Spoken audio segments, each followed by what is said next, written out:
दोस्तों क्या हो जब पूरी दुनिया की शक्तियाँ ख़त्म हो रही हो और नई टेक्नोलॉजी का ज़माना आ जाए। आज की कहानी में हमें एक ऐसे लड़के की बदलती हुई दुनिया के बारे में बताया जाएगा जो कि ओल्ड टेक्निक्स को छोड़ने के लिए तैयार नहीं, जिसका नाम है वांग शुआन। वांग शुआन एक यंग लड़का है, यानी कि एक ऐसा लड़का जिसने बचपन से ही पुरानी ओल्ड टेक्निक्स को लड़ते हुए उन्हें सीखा, उन्हें मास्टर किया। लेकिन दुनिया में अब नई टेक्नोलॉजीज आ गए हैं, जहाँ पर नई टेक्नोलॉजीज का दौर चल रहा था। लेकिन वांग शुआन की एंट्री होती है एक ऐसे मिस्टीरियस ग्रुप में जिसका नाम होता है सीक्रेट पेट। यहाँ से कहानी में आता है असली ट्विस्ट, एयर की चोरी, बड़े बड़े फाइट और ऐसे ताकतवर दुश्मन जिनका रैंक इमॉर्टल्स होता है, जिन्हें हराना लगभग नामुमकिन लगता है। लेकिन वांग शुआन सबसे लड़ते हुए ओल्ड टेक्निक्स को दोबारा हासिल करता है, उन्हें दुनिया की ऊंचाइयों में चलता है। लेकिन सबसे बड़ा चैलेंज तो वांग शुआन के सामने तब आता है जब उसे पता चलता है कि इस पूरे दुनिया और पूरे स्पेस में एक ऐसा खतरा आने वाला है जो कि पूरे अंतरिक्ष को ही डिस्ट्रॉय कर सकता है। लेकिन क्या इस दवाई को रोकने के लिए वांग शुआन कुछ कर पाएगा? लेकिन इस दवाई को रोकने के लिए वांग शुआन को जाना होगा स्टेरी स्काई, यानी कि सितारों के दुनिया में, जहां उसे अपनी ताकत को लिमिट्स को पार करना होगा और उसे एक इमोर्टल बनना होगा। तो अब आगे क्या होगा जानने के लिए हमें इस नए 3D डंग हुआ को एक बार तो देखना ही पड़ेगा। साथ ही साथ मैं कहना चाहूँगा कि इसका जो एनिमेशन है वो सच में काफ़ी खतरनाक है। मुझे पूरा यकीन है कि आपको इसके आइकॉनिक लेवल के फाइट्स और मिस्टीरियस देखना पसंद होगा। तो चलिए फिर स्टार्ट करते हैं बिना किसी देरी के। एपिसोड के स्टार्टिंग में हमें स्पेस दिखाया जाता है, जहाँ पर इंसानों के छोड़े गए कई सारे सैटेलाइट्स पूरे अर्थ के चारों ओर घूम रहे थे। लेकिन उसी के दौरान ही हम वहाँ पर कुछ अनजान स्टार यानी कि स्पेसशिप्स को देखते हैं, जो कि तादाद में कई सारे थी। साथ ही साथ उनके साथ कई सारे पावरफुल वेपन्स भी होते हैं। लेकिन तभी अचानक अर्थ के बीचे बीच हम एक इमॉर्टल कल्टीवेटर को देखते हैं, जो कि पूरी तरह से गोल्डन लाइट में चमक रहा था। वो अपनी वेपन को निकालते हुए उन स्टारशिप के साथ फाइट करने के लिए पूरी तरह से रेडी हो जाता है। जबकि इसी के साथ ही दूसरी तरफ हम उन स्पेसशिप्स को देखते हैं, जो कि अचानक एक अलग तरह का पोजीशन क्रिएट करते हुए अपने एक स्टारशिप को आगे बढ़ाता है, जिसके ऊपर से वो लोग अटैक करने की तैयारी कर रहे थे। लेकिन तभी अचानक यहाँ से सीन कट होकर हमें एक लड़के को दिखाया जाता है, जिसने कि असल में इस सपने को सुना था। इसका नाम वांग शुआन है, जो कि हमारे इस स्टोरी का मेन कैरेक्टर है। वांग शुआन अपने आप से कहने लगता है कि उसे फिर से ये अजीब सा सपना आया, पता नहीं कि आखिरकार इसका मतलब क्या है। जिसके बाद वांग शुआन अपने कमरे से बाहर निकल कर सिटी को देखता है, जिसे देखकर वो कहने लगता है कि ये सिटी देखने में काफी ज्यादा सुंदर लग रहा है। लेकिन कुछ साल पहले ये सिटी जल रहा था। और इसी के साथ हमें कुछ पिक्चर्स दिखाए जाते हैं, जहाँ पर शुआन हमें बताता है कि कुछ साल पहले यहाँ पर एक वॉर हुआ था, जब सारे लोग मारे गए थे। लगभग पृथ्वी की आधी पॉपुलेशन मारी गई थी। जिसके बाद इंसानों को इस चीज से उठने में लगभग 100 साल लग गई। फिर इंसानों ने साइंस में काफी तरक्की की, वो लोग स्पेस में जाने लगे, अलग अलग प्लैनेट्स को ढूंढना। साथ ही साथ इंसानों को सुपर जीन्स भी मिले, जिससे कि इंसान काफी स्ट्रॉन्ग बन जाते हैं। लेकिन उस सुपर जीन का एक दूसरा नाम था, जिसका नाम था नियो स्किल्स। लेकिन इस स्किल के आने की वजह से जो ओल्ड स्किल्स था उन्हें पूरी तरह से ख़त्म करने लगे थे, जिसकी वजह से जितने भी सारे ओल्ड स्किल्स थे वो धीरे धीरे दुनिया के लोगों ने बुलाना स्टार्ट कर दिया। क्योंकि इंसानों के पास जो नयो स्किल्स आई थी वो इतना स्ट्रॉन्ग थी कि वो बड़े आसानी के साथ इंसानों के बॉडी के सुपर जीन्स को बदलाव कर सकती थी। और इससे उन्हें बहुत ही ज़्यादा ताकत मिलता था, इतना ताकत कि वो अपने बड़े से बड़े ताकतवर दुश्मन को भी हरा सके। और इसी की वजह से कोई भी पुराने टेक्निक्स को सीखना नहीं चाहता था। लेकिन यहाँ पर शुआन अपने इस बातों को बताते हुए अपने ओल्ड टेक्निक्स को परफॉर्म कर रहा होता है। वो कहने लगता है कि लोग कहते हैं कि उसके ओल्ड स्किल्स अब पूरी तरह से गायब हो चुके हैं, लेकिन मैं कहीं ना कहीं जानता हूँ कि मैं इस ओल्ड स्किल को नहीं छोड़ सकता, मैं इसे बिल्कुल भी नहीं भूल सकता। और इसी के साथ ही दोस्तों में पता चलता है कि शुआन बहुत ही अच्छी तरह से ओल्ड स्किल्स को अच्छी तरह से मास्टर कर चुका है। उसकी मार्शल आर्ट सच में काफ़ी ज़्यादा इम्प्रूव हुआ है। लेकिन तभी अचानक शुआन को उसके दोस्त का फ़ोन आता है, जो कि उसे बताता है कि न्यू स्टार के लोगों ने उनके स्कूल को तोड़ने के लिए लोग भेजे हैं। जिस बात को सुनने के बाद वांग शुआन बिना किसी देरी के अपने वेपन को लेकर अपने दोस्त के पास चला जाता है, जहां पर उसके साथ साथ उसके कई सारे साथी स्टूडेंट भी आए हुए थे। वो इस बात को लेकर काफ़ी परेशान हो जाते हैं कि न्यू स्टार ने उन्हें किसी भी तरह का नोटिस नहीं दिया और आज वो लोग बिना नोटिस किए ही उनके ओल्ड स्कूल को तोड़ने के लिए आ गए, जिसकी वजह से कुछ स्टूडेंट काफ़ी परेशान थे। लेकिन वही कुछ स्टूडेंट ऐसे भी थे जो कि इस बात को लेकर काफ़ी खुश थे, क्योंकि वो लोग अपनी पूरी ज़िंदगी इस ओल्ड स्कूल के साथ नहीं बिताना चाहते थे, बल्कि वो भी सुपर जीन को हासिल करना चाहते थे, ताकि वो लोग भी एक स्ट्रॉन्ग गेस्ट वॉरियर बन सके। जिसके बाद वांग शुआन और उसका दोस्त वहाँ के लीडर बोर्ड में देखते हैं, जहाँ पर एक शोजन को चुना गया था। लेकिन वह देखकर काफ़ी हैरान हो जाते हैं कि वांग शुआन का वहाँ पर नाम नहीं था। वो दोनों इस बात को लेकर इसलिए हैरान थे क्योंकि वांग शुआन मार्शल आर्ट्स और पढ़ाई में काफ़ी ज़्यादा अच्छा था।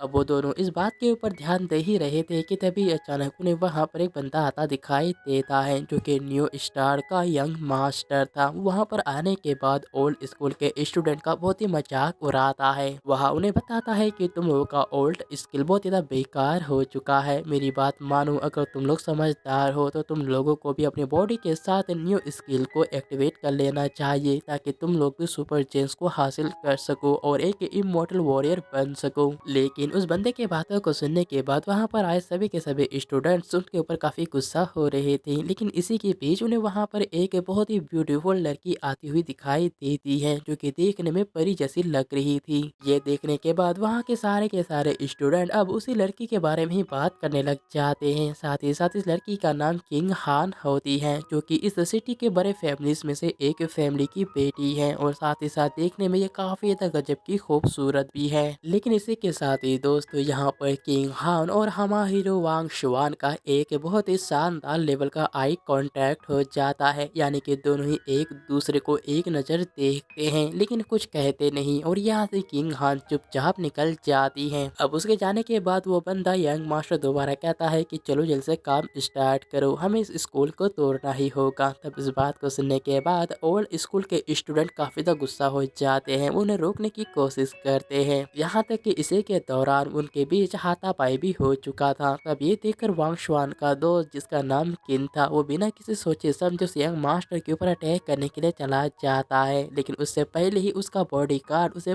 पकड़ लेता है, जिसके बाद वो बॉडीगार्ड बिना कुछ कहे ही किन के ऊपर अटैक कर ही देता है। लेकिन उससे पहले ही हम देखते हैं कि वहाँ पर हमारा हीरो वांग शुआन आकर उस बॉडीगार्ड के हाथ को पकड़ लेता है और उसके हाथ को मोड़कर उसे पीछे कर देता है। असल में यहाँ पर शुआन को भी बहुत ज़्यादा गुस्सा आ रहा था, क्योंकि वो इस चीज़ को और बर्दाश्त नहीं कर सकता था। लेकिन तभी वहाँ यंग मास्टर, जिसका नाम जियोस था, वो आगे आते हुए कहने लगता है कि मुझे पता है कि तुम्हारा नाम वांग शुआन है और मैंने यहाँ तक भी सुना है कि तुम कई सारे स्टूडेंट के बीच काफ़ी फेमस थे, तो चलो क्यों ना हम दोनों के बीच एक मुकाबला हो जाए, तभी समय पता चल जाएगा कि तुम्हारा ओल्ड स्किल स्ट्रॉन्ग है या फिर मेरी न्यू स्किल्स। जिसके बाद अगले ही पल हम उन दोनों को एक स्टेडियम के अंदर देखते हैं, जहाँ पर यूज का फादर, जिसका नाम मेंग शुआन था, जो कि इस ओल्ड स्कूल को तोड़ना चाहते थे, वह उन दोनों के पास आता है और वांग शुआन को कहता है कि जब तुम इतना ही ज़्यादा कॉन्फिडेंट हो कि तुम मेरे बेटे को हरा सकते हो, तो फिर तुम दोनों के बीच एक शानदार लेवल का कॉम्बैट फाइट होगा। अगर तुम इस मैच को जीत चाहते हो तो तुम्हारे पास ओल्ड स्किल का एक मैनुअल होगा, मैं तुम्हें वो खुशी खुशी दे दूंगा।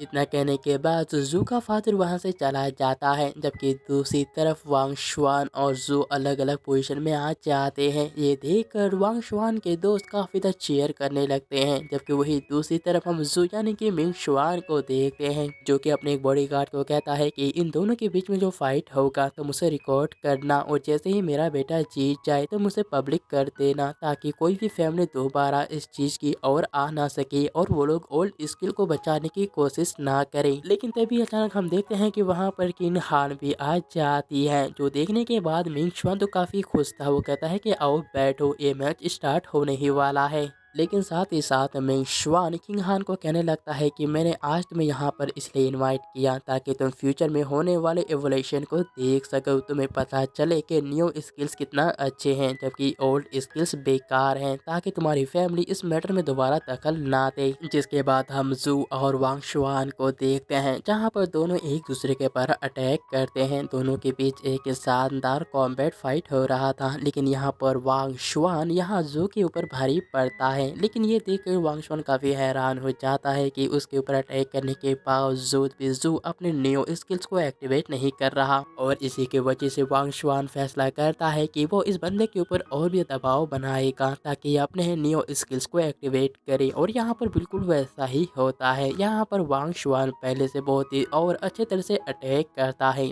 जिससे कि इस बार जू वांग शुआन को अटैक को रोक नहीं पाता। ये देखकर वो काफी गुस्सा भी हो जाता है और कहने लगता है कि चलो अब सीरियस होने का वक्त आ चुका है। इतना कहने के बाद जू अपने बॉडी के सुपर जेन को एक्टिवेट करता है। वो अपने न्यू स्किल्स को एक्टिवेट करता है, जिससे कि उसके बॉडी मसल्स बहुत ही तेजी के साथ एक्टिवेट हो जाते हैं। जिसके बाद एक बार फिर से दोनों के बीच फाइट होना स्टार्ट हो जाता है। लेकिन यहाँ पर वांग शुआन ये देखकर हैरान हो जाता है कि जू का स्पीड और उसके पावर्स पहले से काफी इंक्रीज हो चुके हैं, यहाँ तक कि वो काफी बहुत ही ज्यादा तेजी के साथ शुआन के ऊपर अटैक भी कर रहा है। लेकिन ये देखने के बाद भी वांग शुआन घबराता नहीं, वो उसके साथ फाइट करने लगता है। तब इसी के दौरान अचानक जू अपने सुपर जेन का इस्तेमाल करते हुए अपने दो और क्लोन्स क्रिएट करता है और वो तीनों ही मिलकर एक साथ वांग शुआन के ऊपर अटैक करते हैं। अब ये देखने के बाद वांग शुआन को सबसे पहले ये लगता है कि शायद एक इल्यूजन है, जिसे कि वो अपने आई पावर से तोड़ने की कोशिश करता है। लेकिन बहुत जल्दी वांग शुआन को एहसास होता है कि इन क्लोन्स की अटैक बिल्कुल असली जैसे हैं। इसका मतलब ये किसी भी तरह का इल्यूजन नहीं है, जिसकी वजह से अब वांग शुआन काफी परेशान हो जाता है, क्योंकि वो अपने पावर का भी उसके तरफ इस्तेमाल नहीं कर पा रहा था। यहाँ तक कि वांग शुआन ये बात समझ जाता है कि उसके अंदर जो सुपर जेन और उसकी इलेक्ट्रिक पावर है, उसकी वजह से वो अपने सेंस को पूरी तरह से ठीक से इस्तेमाल नहीं कर पा रहा। लेकिन अब यहाँ पर वांग शुआन को समझ में आ चुका था कि उसे सुपर जेन न्यू स्किल के अगेंस्ट कौन सा पावर इस्तेमाल करना चाहिए, और इसीलिए तो वांग शुआन काफी चालाकी के साथ अपने थंडर क्लैप टेक्निक का इस्तेमाल करता है। जो देखने के बाद केन हान तो मन ही मन काफी हैरान हो जाती है, क्योंकि वांग शुआन और जी की फाइट को देखकर ये बात समझ गई थी कि वांग शुआन न्यू स्किल से सुपर जेन की तरफ एक थंडर स्लैप इस्तेमाल कर रहा है, यानी कि इस थंडर से वो शायद इसे हरा भी सकता है। और उसका ये शक बिल्कुल सही ही था, क्योंकि दूसरी तरफ वांग शुआन बहुत ही थंडर स्लैप का इस्तेमाल करते हुए जू के ऊपर भारी पड़ रहा था। वो अपने थंडर का इस्तेमाल करते हुए जू के बॉडी के अंदर जो न्यू स्किल सुपर जेन्स थे, वो सबसे पहले अपने थंडर पावर से उन्हें डीएक्टिवेट कर देता है, जिसकी वजह से अब जू के पावर्स काफी कम हो चुके थे। ये देखकर जू काफी परेशान हो जाता है, वो समझ नहीं पाता कि आखिरकार हो क्या रहा है। लेकिन तभी अचानक जूस को याद आता है कि अब उसके पास उसका आखिरी दाव है, और इसी की वजह से अचानक ही वह अपने हाथ में लगे हुए वॉच के अंदर से एक अजीब तरह के तालिस्मान को निकालता है, जिसे कि वो छूकर एक्टिवेट करना चाहता था। लेकिन उससे पहले ही वांग शुआन उसके पास आता है, जो कि आते ही उसके दोनों ही हाथ को पकड़ लेता है, जिसकी वजह से जू अब और भी परेशान था। वो चाह कर भी कुछ नहीं कर पा रहा था, और इसी तरह से दोनों के बीच ये हाथ पकड़ने वाला कॉम्बैट फाइट होता है, जहां पर जू चाह कर उस थंडर को एक्टिवेट करना तो चाहता था, लेकिन यहाँ शुआन उसे मौका ही नहीं देता। लेकिन आखिरकार काफी देर तक कोशिश करने के बाद आखिरकार वह उस तालिस्मान को एक्टिवेट करता है, जिसकी वजह से अचानक जू के पीछे एक बहुत ही खतरनाक तरह का बीस्ट एक्टिवेट हो जाता है। जो देखने के बाद वांग शुआन एक बार फिर से अपने थंडर पावर को मैक्सिमम लिमिट से इस्तेमाल कर लेता है, जिसकी वजह से अब जू के बॉडी के अंदर जो बचे कुछ नैनो स्केल्स सुपर जेन्स थे, वो भी पूरी तरह से एक ही झटके में डीएक्टिवेट हो जाते हैं, जिसकी वजह से अब उसके अटैक पूरी तरह से बेकार हो जाते हैं। लेकिन ये देखने के बाद भी जू हार मानने के लिए रेडी नहीं था। ये देखने के बाद वांग शुआन उसके अटैक से तो पहले बचता है, उसे समझाता है कि तुम इस फाइट को हार चुके हो। लेकिन जब शुआन को लगता है कि जू इस बात को मानने के लिए रेडी नहीं है, तब वह उसके ऊपर कई सारे छोटे मोटे अटैक्स करता है ताकि उसे डरा सके, और एक आखिरी अटैक उसके ऊपर करने ही वाला होता है, लेकिन वह उसे बीच में ही रोक लेता है। इसके बाद वो सभी मान लेते हैं कि वांग शुआन इस फाइट को जीत चुका है। जबकि दूसरी तरफ हम किंग हान को देखते हैं, जो कि ये देखकर काफी ज्यादा खुश थी। वो वांग शुआन से इम्प्रेस हो जाती है कि कैसे वांग शुआन ने न्यू स्किल के अगेंस्ट अपने थंडर स्लैप का इस्तेमाल किया, जिससे कि वो अपने मन मुताबिक इस्तेमाल कर सकता था। ये देखकर वो सच में काफी ज्यादा इम्प्रेस हो जाती जाती है। जिसके बाद मिस्टर मिंग शुआन वांग शुआन के पास आता है, उसे कहने लगता है कि तुमने बहुत ही अच्छी तरह से मेरे बेटे को हरा दिया और ये रहा तुम्हारा इनाम, यानी कि वो एक ओल्ड टेक्निक वो उसे देता है। जिसके बाद अगले ही सीन में हम देखते हैं हमारे हीरो वांग शुआन को, जो कि अपने लॉकर के अंदर से कुछ चीजों को निकाल रहा था। वो इस चीज से काफी डर परेशान था कि उसका ओल्ड स्किल अब पूरी तरह से डिस्ट्रॉय होने ही वाला है। लेकिन तभी अचानक वांग शुआन को अपने लॉकर के नजदीक एक गोल्डन कलर का कार्ड मिलता है, जिसे देखने के बाद वो काफी ज्यादा हैरान था। वो आसपास देखता है पर उसे कोई दिखाई नहीं देता, लेकिन साथ ही हम वहाँ पर एक कैमरे के ऊपर एक छोटे से कैमरे को देखते हैं, जो कि वांग शुआन के ऊपर नजर रखे हुए था। और इसी के साथ ही हमें एक और अजीब तरीके से जगह का सीन दिखाया जाता है, जहाँ पर हम देखते हैं कि कुछ लोग वांग शुआन के ऊपर नजर रखे उसके टारगेट बना रहे थे। और साथ ही साथ ये जगह कहीं और नहीं बल्कि स्पेस था, जहाँ स्पेस के ऊपर हम कई सारे स्पेस शिप्स को देखते हैं, जो कि एक वर्म होल को खोलकर उसके अंदर चले जाते हैं। तो दोस्तों, आपको ये नया 3D डोंगमा कैसा लगा मुझे कमेंट करके जरूर बताएं। साथ ही साथ ये भी बताना मत भूलिएगा कि आपको इसका 3D डोंगमा एनिमेशन कैसा लग रहा है। जिसके बाद यहाँ से सीन बदलता है और हम वांग शुआन को एक सिटी के बाहर वाले छोटे से गली के अंदर जाते हुए देखते हैं, जहाँ पर वो अजीब तरह से उस गली के अंदर जाता ही जा रहा था। लेकिन यहाँ पर वांग शुआन को ये बात पता नहीं होता कि वहाँ के सर्विलेंस कैमरे के द्वारा उसके ऊपर नजर रखा जा रहा है। जिसके बाद वांग शुआन चलते चलते एक बड़े से बिल्डिंग में पहुंच जाता है, जहाँ पर वो सोचता है कि आखिरकार इस बंदे ने उन्हें क्यों बुलाया होगा। जिसके बाद वांग शुआन बिना किसी सोचे समझे इस बिल्डिंग के अंदर एंटर हो जाता है, जहाँ पर उसके सामने किंग मू नाम का एक बंदा होता है, जो कि हाइडन पैथ का लीडर और कमांडर है। जिसके बाद दोनों ही बैठकर आपस में बात करते हैं, जहाँ पर किंग मू वांग शुआन को बताता है कि मुझे पता है कि तुम ओल्ड स्किल की काफी ज्यादा कदर करते हो और तुम हार नहीं मानना चाहते, लेकिन तुम जानते हो कि ओल्ड स्किल अब पूरी तरह से खत्म हो चुका है, यानी कि वहाँ पर बनाने वाले स्कूल्स अब खत्म हो चुके हैं। लेकिन अभी भी ऐसे कई सारे मिस्टीरियस चीजें हैं जिन्हें हम ढूंढ रहे हैं, ताकि हम ओल्ड स्किल्स को पूरी तरह से खत्म ना कर सके। इस बात को सुनने के बाद वांग शुआन मन ही मन सोचता है कि ओह, तो तुम इसीलिए मुझे यहाँ पर बुलाए थे, क्योंकि तुम्हें पता है कि मैं इस तरह की चीज के लिए कभी पीछे नहीं हटूंगा। जिसके बाद किंग मू से आगे बताता है कि तुम्हें यह बात पता ही होगा कि मॉडर्न टेक्नोलॉजी हमारे ओल्ड स्किल्स को खत्म करना चाहते हैं, लेकिन हम उन सभी चीजों को ढूंढकर इकट्ठा कर रहे हैं। और इसके अलावा ऐसे बहुत ही कम लोग हैं जो कि ओल्ड स्किल्स या टेक्निक्स को सीखना चाहते हैं, और हमारे पास जो बच्चे कुछ लोग हैं हम उन्हें सिखाकर हम अपने लेगेसी को और भी आगे बढ़ाना चाहते हैं, ताकि हमारे ओल्ड स्किल्स कभी खत्म ना हो। और इसके अलावा मैं ये भी चाहता हूँ कि तुम भी हमारे इस ग्रुप में ज्वाइन हो जाओ। हमारे इस ग्रुप का नाम है सीक्रेट पैथ, जिससे कि हम अलग अलग चीज़ों को डिस्कवर करते हैं, एंशिएंट चीज़ों को ढूंढते हैं, ताकि हम उन्हें और भी आगे ले जा सकें।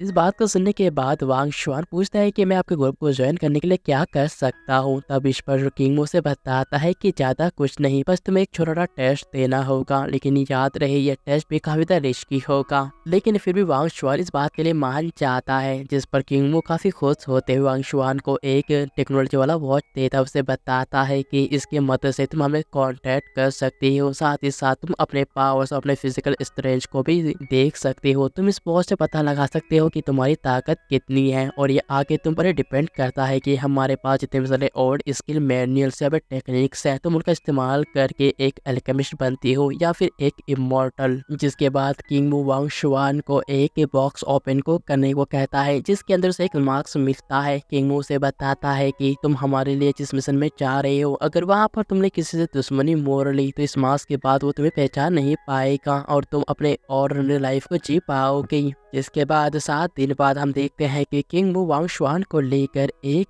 स्पेसशिप के अंदर लेकर कहीं जा रहा था, जहां पर वो सभी से मिलवाता है। उसके पास कई सारे स्क्वाड थे जो कि वांग शुआन को देखकर काफी खुश होते हैं। वो सभी वांग शुआन को काफी अच्छी तरह से ट्रीट कर रही थी। जिसके बाद लीडर किंग मू ने बताता है कि जो फैमिली को किंग डेस्टिनी के अंदर से कुछ बैम्बो स्लेब्स मिले हैं, जो कि इतने अच्छे हैं जैसे कि वो उन्हें बहुत ही लोग हासिल करना चाहते हैं। यहाँ तक कि वो जेट सिर्फ इतने अच्छे बच्चे हैं कि कई सारे एल्केमिस्ट उसे हासिल करने के लिए होड़ में लगे हुए हैं। जिस बात को सुनने के बाद सभी समझ जाते हैं कि वो एक खास तरह का ट्रेजर है। लेकिन यहाँ पर एक बंदा कहने लगता है कि अगर डीएटी या फिर सेंट 10 सच में है, अगर वो हमारे सामने एक बार आ जाए तब तो हमें किसी को ये साबित करने की कोई जरूरत ही नहीं कि ओल्ड स्किल सच में काफी ज्यादा अच्छे हैं। लेकिन इसी तरह किंग मून मिशन के बारे में बताता है कि हमें पहाड़ों के बीच जाना होगा और किसी भी तरह से उनके हाथ उस चीज को हासिल करने से पहले हमें हासिल करना होगा, क्योंकि हमारे सीक्रेट लीडर्स ने हमें यह ऑर्डर दिया है कि हम किसी भी हाल में उस चीज को उस न्यू स्टार फैमिली के हाथ नहीं लगने दे सकते। लेकिन इस पर एक लड़की कहने लगती है कि लीडर,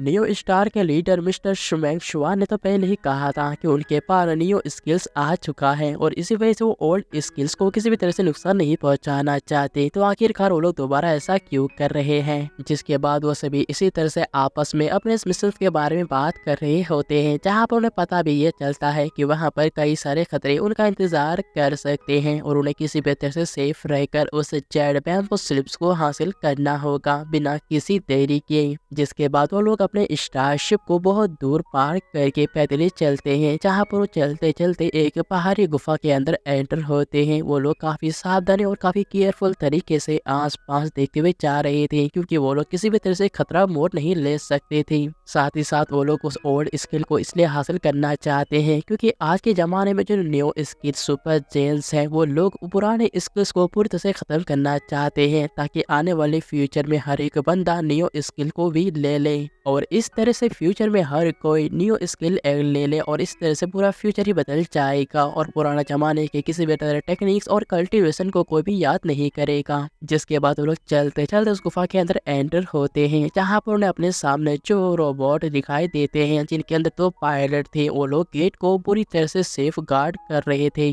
लेकिन यहाँ पर किंग मू में से एक बंदा जिसका नाम हैरी था, वो अपने ड्रोन का इस्तेमाल करते हुए उन दोनों ही रोबोट गार्ड का ध्यान उस ड्रोन की तरफ कर देता है, जिसके वजह से वो दोनों लगातार उसी ड्रोन के ऊपर ही अटैक कर रहे थे और इसकी वजह से उन दोनों का ध्यान बाकी सभी अटैक्स में से हट जाता है। और फिर इसी मौके का फायदा उठाकर स्नेपियर गर्ल अपने इसी मौके का फायदा उठाकर एक लड़की अपने बड़े से गन का इस्तेमाल करते हुए एक ही झटके में उन दोनों ही रोबोट्स को पूरी तरह से डिसेबल कर देती है, जिससे कि उनके अंदर कोई भी हलचल होना बिल्कुल ही बंद हो जाता है। जो देखकर रोबोट के अंदर से पायलट बाहर आकर उसे देख रहा था, लेकिन उससे पहले वह लड़की उसके ऊपर अटैक करके उसे मार देती है और एक एक करके उन दोनों ही पायलट्स को मार देती है, जिस तरह से उनका रास्ता साफ हो जाता है।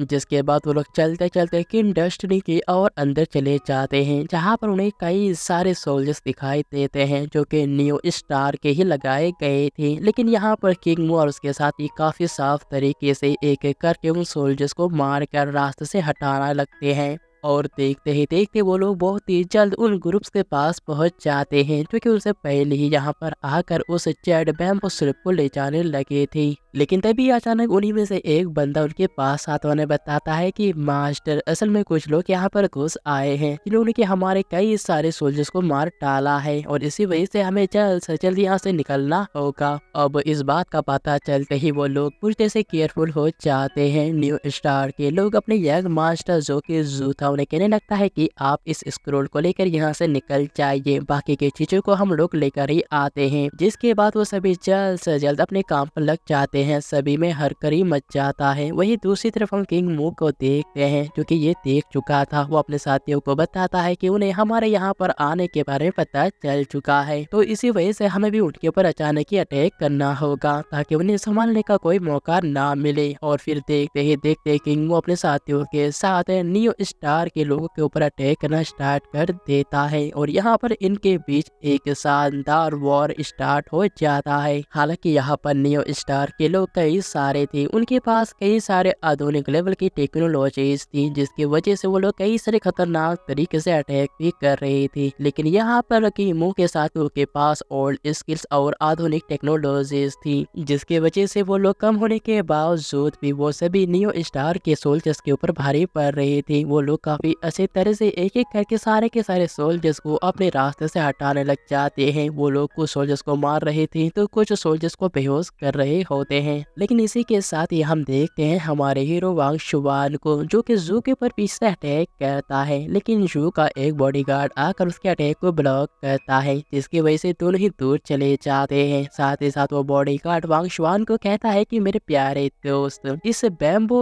जेट स्लिप को मेरे परिवार यानी कि जू फैमिली हासिल करना चाहती है, तुम्हें इसमें नहीं पढ़ना चाहिए। लेकिन वांग शुआन उस बात को इग्नोर करके उसके ऊपर अटैक करने के लिए चला जाता है। ये देखने के बाद एक स्नेपियर कर उसके ऊपर अटैक करके उसे नीचे गिरा देती है। यह अटैक किसी और को नहीं बल्कि जू को जाकर लगा हुआ था, जिसकी वजह से वहीं पर बेहोश हो जाता है। लेकिन अब उस जेट बैम्बो स्लिप किसी और के नहीं बल्कि एक दूसरे सोल्जर के हाथ में आ चुका था। तब ये देखने के बाद वांग शुआन उसके ऊपर अटैक करने के लिए जा ही रहा था कि तभी अचानक एक सोल्जर मशीन गन को लेकर वांग शुआन के ऊपर अटैक कर देता है, जिसकी वजह से वो लोग काफी परेशान हो जाते हैं। लेकिन फिर किंग मू उन्हें बताता है कि यहाँ पर उनके भी लोग हैं, तो हमें उनके साथ कॉम्बैट फाइट करना होगा ताकि वो बंदा हमारे ऊपर मशीन गन से अटैक ना कर सके। जिसके बाद किंग मू के बातों को सुनने के बाद सभी बिल्कुल वैसा ही करते हैं। वो लोग न्यू स्टार के सोल्जर के साथ एकदम आमने सामने कॉम्बैट फाइट करते हैं, जिसकी वजह से अब उनके ऊपर मशीन गन से फाइट नहीं होता। जो देखकर वो बॉडीगार्ड काफी गुस्सा कर कहने लगता है कि आखिरकार तुम क्या कर रहे हो, तुम उनके ऊपर फायरिंग क्यों नहीं कर रही। इस पर वो सोल्जर डरते हुए कहने लगता है कि सर हमारे साथी भी वहीं पर है। लेकिन वो बंदा काफी गुस्सा होकर कहने लगता है कि मैं तुम्हें जैसा ऑर्डर दे रहा हूँ तुम बिल्कुल वैसा ही करो। जिस बात को सुनकर वो सोल्जर ना चाहते हुए भी अपने साथियों के साथ साथ अपने दुश्मन के ऊपर भी फायरिंग स्टार्ट कर देता है। लेकिन ऐसे में उसके फायरिंग की वजह से सिर्फ उसके साथी ही मारे जा रहे थे, क्योंकि किंग मू के साथी तो पहले ही बैकअप लेकर एक अलग ही सेफ जगह पर चले जाते हैं। लेकिन अब वो बंदा मशीन गन से उनके ऊपर लगातार फायरिंग पे फायरिंग करता ही जा रहा था, जिसकी वजह से उन्हें अटैक करने का कोई मौका नहीं मिलता। लेकिन तभी वांग शुआन अपने साथी से कहता है कि मैं उसके ऊपर पीछे से जाकर अटैक कर सकता हूँ। इतना कहने के बाद वांग शुआन वहाँ से चला जाता है। तभी देखकर हैरी अपने ड्रोन का इस्तेमाल करते हुए उस सोल्जर के ऊपर अटैक करता है, जिसकी वजह से उसके सामने जो सेल था वो डिस्ट्रॉय होता है। तब ये देखकर वो सोल्जर लगातार अब उस ड्रोन के ऊपर ही फायरिंग करना स्टार्ट करता है। जबकि दूसरी तरफ हम वांग शुआन को देखते हैं, जो कि चट्टानों का सहारा लेकर काफी तेजी के साथ उस बंदे के पास जा रहा था। और इससे पहले कि उस बंदे को इस बात का एहसास होता, वह वांग शुआन अपने वेपन का इस्तेमाल करते हुए उस बंदे के ऊपर एक जोरदार अटैक करता है और इसकी वजह से वो बंदा भी वहीं पर मारा जाता है। दूसरी तरफ हम हैरी को देखते हैं, जो कि ये देखकर काफी खुश होता है। वो लापरवाही दिखाते हुए बाहर आते हुए कहने लगता है कि लीडर देखिए, वांग शुआन ने काफी अच्छी तरह से उस बंदे को मार दिया, लेकिन तभी अचानक उसके ऊपर एक अटैक होता है जो कि एक शॉट था और बेचारा हैरी बिना कुछ कहे और नहीं कुछ कर पाता है और वहीं पर मारा जाता है। ये देखने के बाद किंग मू के साथ ही काफी उदास हो, ये देखकर काफी गुस्सा आ जाता है और वो जो नाम के बॉडीगार्ड के ऊपर अटैक करता है और एक ही झटके में उस बंदे को इस तरह से मारता है जैसे कि वो उसके सामने कुछ भी नहीं था। इसके बाद किंग मू और उसके सभी साथी हैरी के पास आते हैं। वो लोग अपने दोस्त को मारता हुआ देखकर काफी उदास थे, लेकिन उन्हें मजबूरी था कि उन्हें आगे के मिशन को कंप्लीट करना ही होगा। इसी वजह से वो सभी अपने दिल पर पत्थर रखकर वहां से निकल जाते हैं। जबकि हम यहाँ पर वांग शुआन को देखते हैं, जो कि सोचता है कि ये मिशन तो काफी अच्छे तरह से निपट गया, कहीं ऐसा तो नहीं कि यहाँ पर कुछ गड़बड़ है। तो वही दूसरी तरफ हम जू को देखते हैं, जो कि अपने बच्चे कुछ साथियों के साथ बाहर आकर रहा था, लेकिन वो इस बात से काफी खुश था कि उनका मिशन कंप्लीट हो गया। असल में यहाँ पर जू के असली बैग के अंदर ही वो ट्रेजर था जो कि वो लेना चाहते थे। असल में वो बैम्बू स्लिप उनके पास ही था। लेकिन हम यहाँ पर एक पत्थर के पीछे वांग शुआन को देखते हैं, जो कि इनके पीछे आ चुका था। वो उस बंदे के बातों को सुनकर समझ जाता है कि असल में असली ट्रेजर तो किसी और के हाथ नहीं बल्कि जू के हाथ में था। दूसरी तरफ जू अपने साथियों को लेकर यहाँ से निकलने की तैयारी कर ही रहा था कि तभी अचानक उन्हें पीछे से कुछ आवाज सुनाई देता है। ये देखकर जू अपने बाकी सारे सोल्जर्स को आगे देखने को कहता है और वो सोल्जर भी खुशी खुशी आगे चेक करते हैं कि तभी अचानक हम देखते हैं कि वांग शुआन काफी तेजी के साथ जू के पीछे आ जाता है। लेकिन ये देखने के बाद जू काफी हैरान था, लेकिन उससे पहले ही वांग शुआन उसके बैग को उसके कंधे से निकाल लेता है, जो देखकर जू उसके ऊपर अटैक करके उसे रोकने की कोशिश तो करता है, लेकिन वांग शुआन उसे पहले ही हरा कर रखा था और दूसरी बार भी उसे हरा ही देता है। जो देखकर जू का गुस्सा तो फूट पड़ता है। वो अपने सोल्जर्स को ऑर्डर देता है कि तुम लोग इसके ऊपर अटैक करो, और ये देखकर वो सोल्जर्स लगातार वांग शुआन के ऊपर फायरिंग स्टार्ट कर देते हैं, जिन्हें देखकर वांग शुआन मजबूरी में एक बड़े से चट्टान के पीछे जाकर छिप जाता है ताकि वो इन फायरिंग से बच सके। लेकिन अब उनके फायरिंग की वजह से वहां पर जो पत्थर थे जो कि काफी कमजोर थे, वो ऊपर वाला हिस्सा अब टूटने लग जाता है। कुछ ही देर में जू को भी एहसास हो जाता है कि ऊपर वाला पत्थर ये अटैक सही नहीं पा रहा। इसी वजह से वो अपने साथियों को कहकर वहां से निकल जाता है और उनके जाते ही वह ऊपर वाला हिस्सा पूरी खतरनाक तरीके से नीचे गिर जाता है। लेकिन अब उस बड़े से पत्थर के गिरने से ही अचानक ही वहाँ पर एक और मिस्टीरियस प्लेस अपीयर हो जाता है। जब उस जगह के बीचों बीच हम एक पर्सन को देखते हैं जो कि एनर्जी के रूप में अचानक ही अपीयर हो गया था। तो दोस्तों, वीडियो आगे बढ़ने से पहले मैं जानना चाहता हूँ कि आपको यह नया 3D ड्राइंग कैसा लग रहा है। प्लीज अगर आपको यह एक्सप्लेनेशन थोड़ा सा भी अच्छा लग रहा है तो बिना किसी देरी के चैनल को सब्सक्राइब करके मुझे सपोर्ट कीजिए। इसके बाद हम यंग मास्टर जू और उसके साथियों को देखते हैं जो कि इस धमाके से किसी से बच गई थी। लेकिन यहाँ पर जू काफी गुस्सा होकर कहने लगता है कि हमें इस बंदे को किसी भी हाल में ढूंढना होगा क्योंकि उसके अंदर मेरा कोई खास चीज है। लेकिन इस पर एक दूसरा बंदा कहने लगता है कि यंग मास्टर, यहाँ का सीक्रेट चैम्बर अब ओपन हो चुका है। जिस बात को सुनने के बाद जू नीचे जाकर देखता है, जहाँ वो देखता है कि सच में एक सीक्रेट चैम्बर उड़ चुका था। जबकि वही दूसरी तरफ हम देखते हैं हमारे हीरो शुआन को जो कि चुपचाप उनकी हर एक हरकतों के ऊपर नजर रख रहा था। वो देखता है कि उनमें से एक बंदा नीचे जाकर देख रहा है, लेकिन यहाँ पर वांग शुआन फैसला करता है कि वहाँ इनके ऊपर इस तरह से अटैक नहीं करेगा, बल्कि वो सबसे पहले जानेगा कि आखिरकार यहाँ पर क्या है। वही नीचे हम उस बंदे को देखते हैं जो कि डरते हुए और सहमे हुए आगे बढ़ता ही चाहता है। लेकिन तभी अचानक वो चलते चलते एक जगह पर पैर रख देता है, जिसकी वजह से अचानक ही वहाँ पर लाइट चमकने लगा था। देखते देखते जो जगह काफी अंधेरे से भरा हुआ था वहाँ पर रोशनी हो जाता है।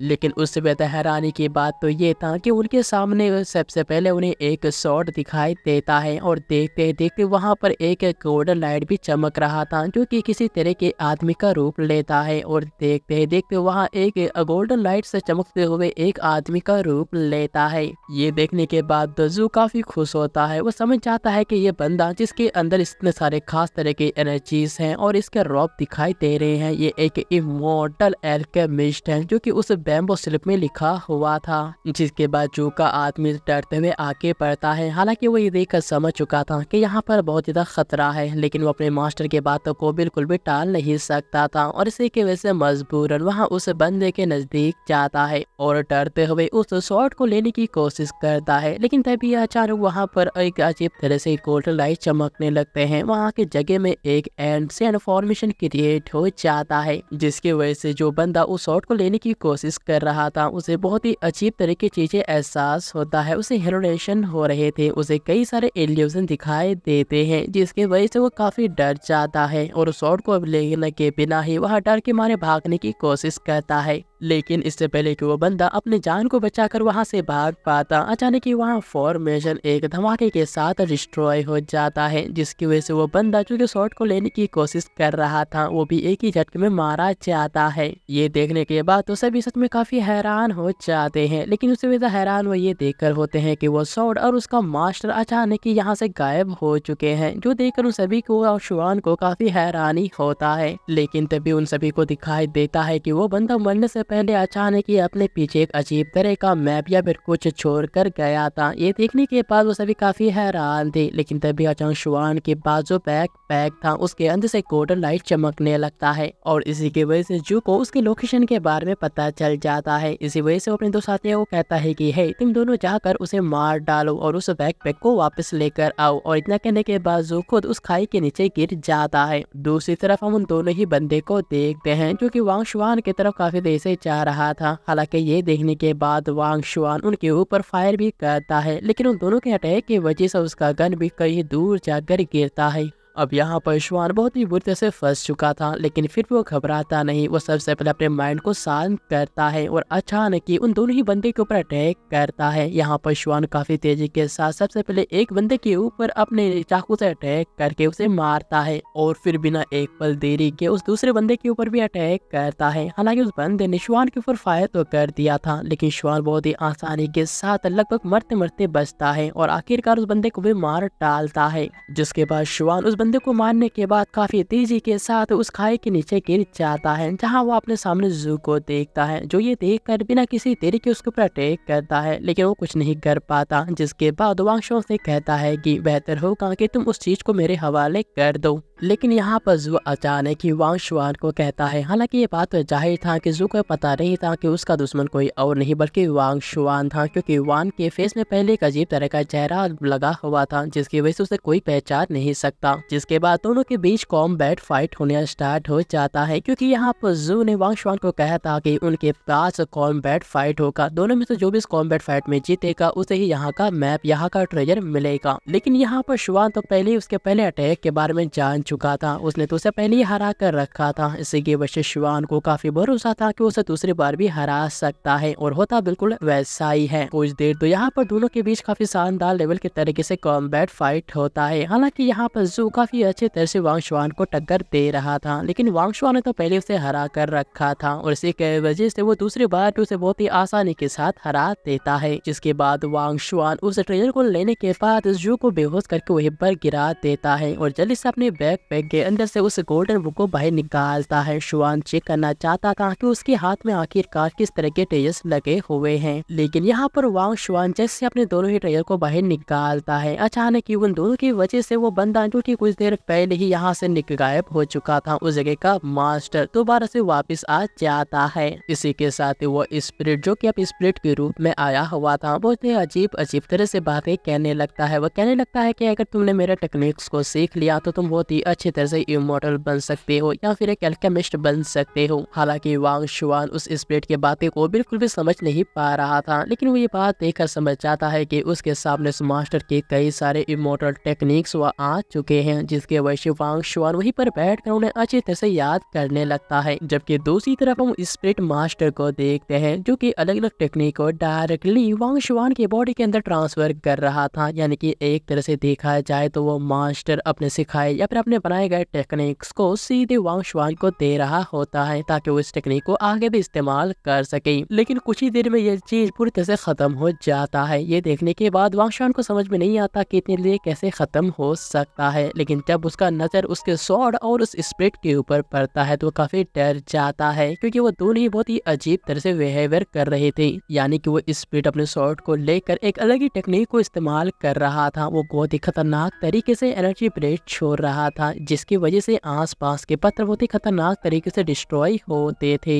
ये देखने के बाद तो वांग शुआन काफी डर जाता है, और वो तो मरते मरते उस एनर्जी ब्लेड से बचता है, और इसी वजह से वो जान बचाकर वहां से भागने की कोशिश भी कर रहा था कि तभी अचानक वो स्पिरिट काफी तेजी के साथ वांग शुआन के ऊपर अटैक करता है। जो देखने के बाद तो वांग शुआन ये देखकर काफी डर जाता है। डर के मारे वो अपनी आंखें बंद करता है, लेकिन जब वो कुछ देर बाद अपनी आंखें खोलता है तो हैरान होता है, क्योंकि उस स्पिरिट का अटैक उसे लगा ही नहीं था, जो देखकर उसे कुछ समझ में नहीं आ। लेकिन कुछ ही देर में वहाँ स्पिरिट दोबारा वापस आ जाता है, जो कि काफी गुस्से से चिल्लाते हुए कहने लगता है कि जो लॉस पहले थे, यानी कि जो कानून थे, जो रूल्स थे, वह अब भी हैं, जिसकी वजह से इन कानून यानी कि रूल्स को नहीं मानता। और इसी के साथ ही उस स्पिरिट के अंदर से बहुत ही खतरनाक लेवल का एनर्जी भी निकलता है। ये देखने के बाद वांग शुआन समझ जाता है कि यहाँ स्पिरिट लाखों सालों से यहीं पर इस तरह से हैं, और इसी की वजह से इसका एनर्जी इतना खतरनाक भी हो चुका है। लेकिन कुछ ही देर में वहाँ स्पिरिट पूरी तरह से गायब हो जाता है, ऐसा बिल्कुल शुआन को लग रहा था। साथ ही साथ वांग शुआन समझ जाता है कि उसके जो ओल्ड स्किल्स यानी कि ओल्ड टेक्निक्स है, वो सच में काफी ज्यादा स्ट्रॉन्ग और काफी ज्यादा खतरनाक है, जिनका तारीफ हर किसी को करना ही चाहिए। जिसके बाद वांग शुआन दोबारा से अपने मिले के ट्रेजर्स को देखने लगता है, लेकिन इसी के दौरान हम देखते हैं कि वांग शुआन के पीछे वही स्पिरिट एल्केमिस्ट वापस आ चुका था, जो कि ये देखकर थोड़ा उदास होकर अपने गर्दन को हना में हिलाता है। और इसी के दौरान अचानक ही वहाँ स्पिरिट एल्केमिस्ट अपने पावर का इस्तेमाल करके वांग शुआन के पीछे से अपने एनर्जी को उसके अंदर ट्रांसफर करता है। जिसके बाद यहाँ से सीन बदलता है और हम वांग शुआन को उसके टीम के पास देखते हैं, जहाँ पर वांग शुआन ने उसके हाथ में जितने भी सारे ट्रेजर लगे हुए थे वह उन सभी को उन्हें सौंपता है। उनका लीडर यानी कि किंग वो कहने लगता है कि बहुत बढ़िया, इस बार तुमने बहुत ही रेयर ट्रेजर्स को हासिल किया है जिनके लिए हम यहाँ पर आए हुए थे। जिसके बाद वांग शुआन अपने लीडर को बताता है कि मैंने न्यू स्टार के यंग मास्टर को पकड़ा है, हमें इसके साथ क्या करना चाहिए। इस पर किंग वो कहता है कि मैं उसे चिंता छोड़ रहा हूँ, हालांकि उसने मेरे ब्रदर को मारा, ये उसके लिए काफी होगा। के बाद वो सभी अपने साथी के लापोड़ी को देखकर काफी उदास हो जाते हैं क्योंकि इस मिशन के लिए वही सबसे ज्यादा एक्साइटेड था, क्योंकि वो एक रियल एल्केमिस्ट को देखना चाहता था। वो जानना चाहता था कि एक रियल एल्केमिस्ट कितना ज्यादा अच्छा होता है, और इसी की वजह से वो लोग ये देखकर काफी उदास हो जाते हैं कि उनका एक साथी यहाँ पर आने के बाद ही मारा गया, लेकिन उनके हाथ में कुछ नहीं था, और इसी की वजह से उदास होकर वो सभी वहाँ से निकल जाते हैं। दूसरी तरफ यहाँ से सीन बदलता है और हम स्पेस में एक स्पेसशिप को देखते हैं, जिस स्पेसशिप का नाम था ग्रैंड ब्लेड, और इसी के साथ ही हम वहाँ पर एक होलोग्राम के अंदर एक मास्टर को देखते हैं। साथ ही साथ हम वहाँ पर एक कमांडर को देखते हैं जो कि कहता है कि मास्टर, आपने जैसा योजना बनाया था बिल्कुल वैसा ही हुआ है, और इसके अलावा हमने एंसेंट अर्थ को निकाल लिया है। तब इस बात को सुनने के बाद वह मास्टर, जिसका फेस हमें पूरी तरह से दिखाया नहीं जाता, वो कहने लगता है काफी सीरियस तरीके से, देखो मैंने तुम्हें इसके लिए पहले पेमेंट दे दिया है, और इसके अलावा इसका मतलब ये है कि हमारा न्यू स्किल डिवाइन पूरी तरह से काम कर रहा है। तुम जितना जल्दी हो सके उतने सारे कल्टीवेटर्स को इकट्ठा करो, याद रहे इस काम में तुम्हें देरी नहीं करना, और साथ ही साथ तुम्हें इस काम में किसी भी तरह से सक्सेस करना ही होगा। अगर तुम असफल रहे तो इसका अंजाम बहुत ही बुरा होगा। जिसके बाद वो मास्टर वहाँ से गायब हो जाता है। दूसरी तरफ हम कमांडर को देखते हैं जो कि वहाँ पर कई सारे होलोग्राम वीडियोस को अनेबल करता है, जिसके अंदर वो कई सारे जगहों पर एक साथ नजर रखे हुए था, वो भी एंसेंट अर्थ के अंदर क्या क्या हो रहा था और कितने सारे कल्टीवेटर्स है उन सभी के ऊपर ये नजर रख रहा होता है। जिसके बाद यहाँ से सीन बदलता है और हम वांग शुआन को उसके लीडर किंग मू के पास देखते हैं। किंग मू से वहाँ गोल्डन बुक लौटाते हुए कहने लगता है कि तुम इसे इस्तेमाल कर सकती हो, क्योंकि मुझे लगता है कि इसे जंग बाई ने छोड़ा होगा। इस बात को सुनकर वांग शुआन कहता है कि वो तो एक सेलेस्टियल मास्टर था। जिसके बाद किंग मू और वांग शुआन इधर उधर के बातें कुछ अच्छी तरह से करते हैं। साथ ही साथ वो बताता है कि तुमने इस बार सच में काफी अच्छी काम की, इसकी वजह से हमें आगे बढ़ने में बहुत ही ज्यादा मदद मिलेगा। जिसके बाद अगले ही सीन में हम किंग मो को उसके मास्टर के पास देखते हैं जो कि कहने लगता है कि मैं आपको ये लेदर रोल देने के लिए आया हूँ। पर अचानक उसका मास्टर से सवाल पूछता है कि क्या तुम्हें लगता है कि ये सब जो हुआ था क्या ये 30 साल पहले जुड़े हुए इस घटना से भी हो सके। बाद हमें किंग मो के मास्टर का चेहरा दिखाया जाता है, साथ ही साथ इनका नाम होता है चैन यूंग जी, जो कि अब पूछता है कि अब उस लड़के का परफॉर्मेंस कैसा रहा, वो कैसा लड़का है। इस पर किंग मो काफी खुश होकर कहने लगता है कि मास्टर, वह लड़का सच में काफी ज्यादा लकी है और साथ ही साथ उसका पोटेंशियल भी काफी अच्छा है, उसी ने इन दोनों ही चीज को ढूंढा है। तब इस पर मास्टर चैन यूंग जी कहता है कि बहुत बढ़िया, अगर वो इतना ज्यादा अच्छा है तो हमें उसके पावर्स को और भी बूस्ट करना होगा, लेकिन ध्यान से। जिसके बाद मास्टर चैन यूंग जी अपने डिसाइपल को कहता है कि तुम थक गए होगे, तुम जाकर आराम करो, और फिर वह अकेले अपने चेयर में बैठकर अपने पास्ट के लाइफ में याद करने लगता है। वह उस मैप को देखते हुए कहने लगता है कि मास्टर, आखिरकार सच्चाई क्या है, क्या ये सारे के सारे घटनाएं एक दूसरे से जुड़े हो सकते हैं। इसी के साथ हमें मास्टर चैन यूंग जी के पास्ट को दिखाया जाता है, जहाँ पर उसके मास्टर से बचाने के लिए उसे खाई से गिरा रहे थे, और साथ ही साथ मास्टर या चैन यूंग जी को आसमान के ऊपर एक मिस्टीरियस ब्लैक होल भी दिखाई दिया था, और वहाँ पर एक